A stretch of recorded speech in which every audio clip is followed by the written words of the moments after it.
Hey everyone, welcome to Boku no Hero Academia, or My Hero Academia, Season 2. I guess I'm going to do a whole review of the whole series as a whole, since it's over, it ended last week, and I'm a bit behind on these series reviews, so I figured I might as well, pick up from where I left off with, after the heroes kind of did their internship, they kind of finished all their internships, and it led to the hero slaying, or staying, little mini arc they had. So yeah, once again, it's time to say goodbye to the series, But the good news is there's getting a third season. But I think everyone kind of knew they were getting a third season, especially the way they kind of ended this season with introducing all these new characters. So especially the one I've been waiting for, Himiko Toko, which is the drawing I'm doing now. If you were watching the video, but yeah, I've been waiting for her for a while because she's kind of a fan favorite of a lot of people that read the manga, and just because she's an interesting character. Even though she's a villain, doesn't we doesn't mean I gotta hate her automatically because she's a bad guy. But she's an interesting character. I won't spoil her powers because they're kind of important to one of the story points later on. So I won't say anything about her too much. But yeah. So what did we all learn this season? So far I guess we learned Deku kind of got a handle on All for One with after training with All Might's previous teacher Gran Trino, and he used those skills to that helped him throughout the second half. I guess he can charge his whole body now. He figured out that he can just make his whole body supercharged without breaking. Because we've been seeing it for the first season. If you watched, I mean, of course, when he uses his power in the beginning, he breaks something, a bone, whatever, every time he uses it. But now he's kind of got a grip on it. Not 100%. He's still learning things, but we get to see it throughout the whole series of how he uses this power for little bursts of speed, and even in the openings they show him bouncing off walls and stuff. So he has kind of adapted to All Might's power to something he can use. So it's kind of cool. And again, Hero Killer Stain kind of appeared. He's this big, true one of the more, I guess, scarier villains they fight throughout the series. And I guess he has this mentality that all the heroes and villains in the current world are fake. They don't live up to the standards that he thinks villains and heroes should be up to. As far as like All Might, All Might to him is like the hero. If you're not like him, or you're not, again, if you're not like him, he doesn't respect you and thinks you're just low. And I guess that's why he kills certain heroes because to eliminate some of these fake heroes. The villain side, I'm not too sure if he agrees with some villains or doesn't like them, but I think he said both sides are fakes to him, and the only true hero is All Might, and that kind of affects a lot of people later on. His message just inspires a bunch of villains to step up and or become villains. So it's pretty interesting how, even though he was only in like 4 episodes or 5 episodes, the I guess what he did damage wise to the heroes, affected a bunch of villains. So now they got more villains out of nowhere.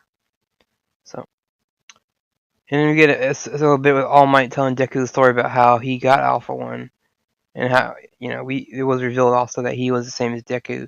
He was born without a quirk. I guess we're supposed to assume, because the story he tells about is a guy who had a sensei, and these two brothers. It is a weird story, but I'm assuming we're supposed to believe that All Might is the brother in the story they're talking about. But yeah, we'll see. I think it is, but yeah. So we learn about how the power came to him, and basically tells us that All for One came from a power called All for One, which allows the user to steal quirks from others to make them yours, or allow you to pass that quirk on to others. It's also around the time when superpowers started appearing for the first time, so the government and people didn't know what to do about them, and there's stuff in, they were scared how to regulate this thing and like all that. But this man used the power to become a famous villain. Some joined him and gave them their powers in exchange for being part of his organization. But when he tried to use these powers, because he can give him powers to people, like combinations of powers, I guess that's the end result is they're the Namu we saw in this season and last season. They're like the guys who have their brains exposed. They're big creatures. I guess they have multiple powers, and the multiple powers, no human body can take all that power of certain things. So they carry it in the Namu. That's where they come from.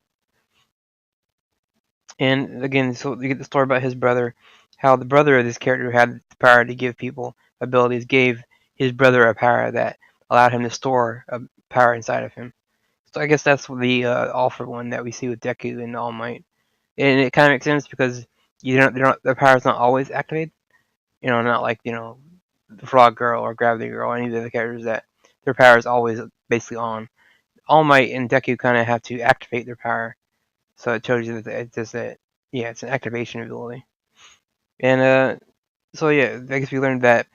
So you know his brother giving him the power, forcing this power onto him, he has the ability to.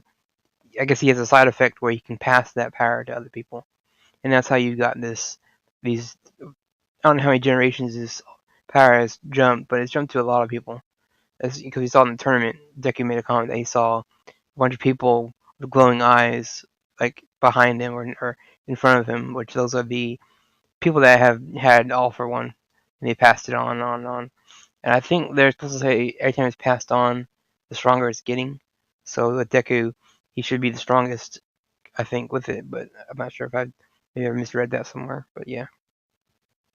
And then All Might warns Deku that one day you meant to fight the ultimate evil because that man is still alive. He didn't die. I guess All Might says something that he has some power that makes him stay young forever or something. So eventually Deku's going to fight him, and then he also makes a comment that when Deku kind of leaves the room that one day I won't be able to stand by you, beside you anymore, which is heavily hinting at his death. And even in some of the certain episodes, you do see him cough up blood. Especially in the episode where the physical exam coming up, where you have Deku and Bakio kind of team up. But yeah, so we get to the exams section. But yeah, so taking physical exams as well as written exams, and a lot of students have trouble with the written exams. So yeah, this kind of cute thing with Momo. Kind of takes a bunch of students to her house, and she teaches them some classwork stuff. It's pretty funny. So the physical exam, everyone assumed is going to be them versus robots because that's what they've done for years at the school. The teachers decided to change it up a little bit and form these teams where two heroes versus one teacher. The teacher playing the role of a villain, and they have to go all out. And the teachers have these like weights they wear that to kind of make it a little bit even, but not really. So we have like characters like Momo and Todoroki versus Eraserhead, which and a lot of teachers kind of pair these people up on purpose or fought them on purpose because they've noticed things about the students that they want to help them with. Like Momo in the tournament kind of lost our confidence during all that, so Eraserhead had the idea that I'll push her to maybe a little bit to give her confidence back, and the fight with her and Eraserhead and Todoroki working together kind of helped her get over that a little bit, so it's kind of nice. But you have other students that do their thing, but I'm not gonna go over all of them because they're kind of long. But Bakio and Deku was the biggest one they wanted to see because these two characters hate each other. All Might knows that he's trying to get them to work together, and surprisingly, when they work together, they manage to win. It's just they don't have this trust between each other.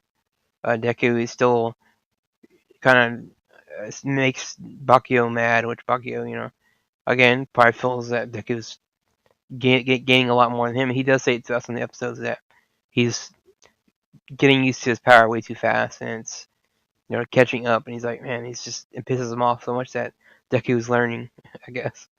And it's kind of funny, but this is how he is. So we get everyone passes this exam, the physical and the written, besides Mina, Denki, Rikakudo, and Iarjo. A bunch of those characters don't. There's only those four characters fail the physical exam, as well as barely passing the written exam.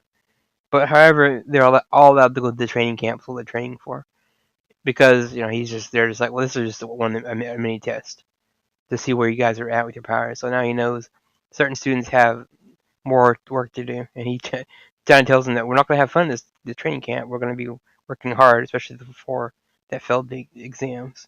So they're going to be doing extra work during the training arc. Then we get a little bit, we get kind of a rest day where they can kind of a little relax. But so this is how they go to the mall to go shopping for stuff they want to bring with them at this training camp.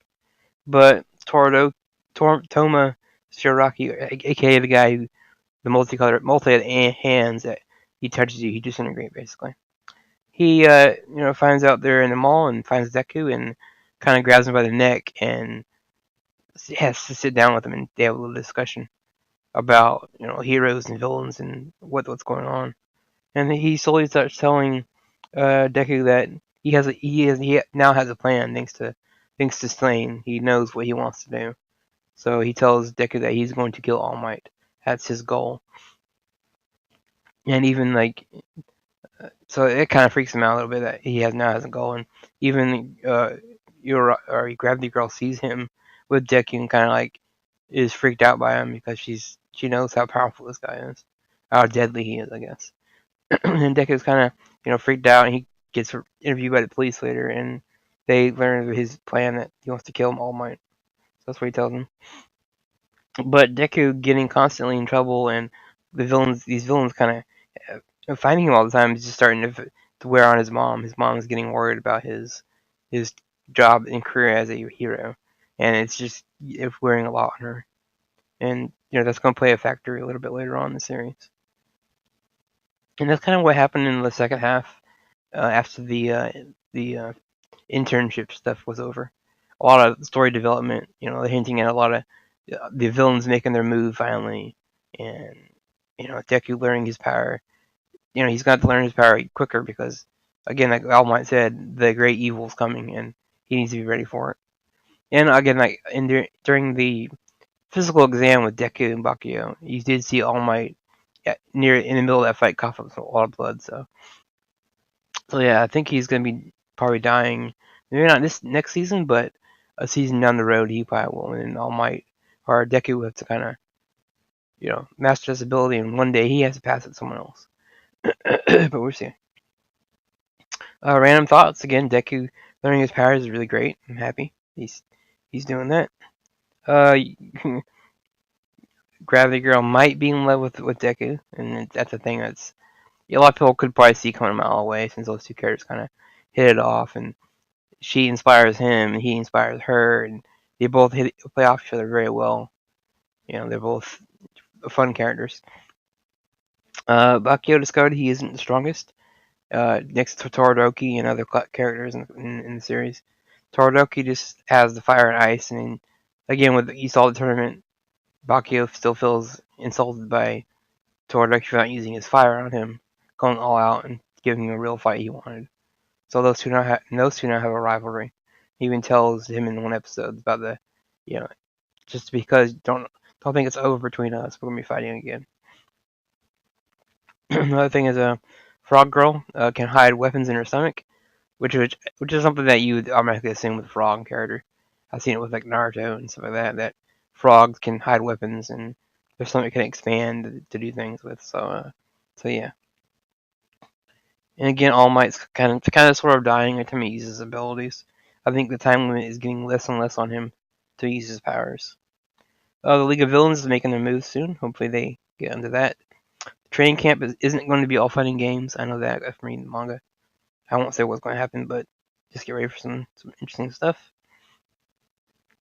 And final thoughts before I wrap this up.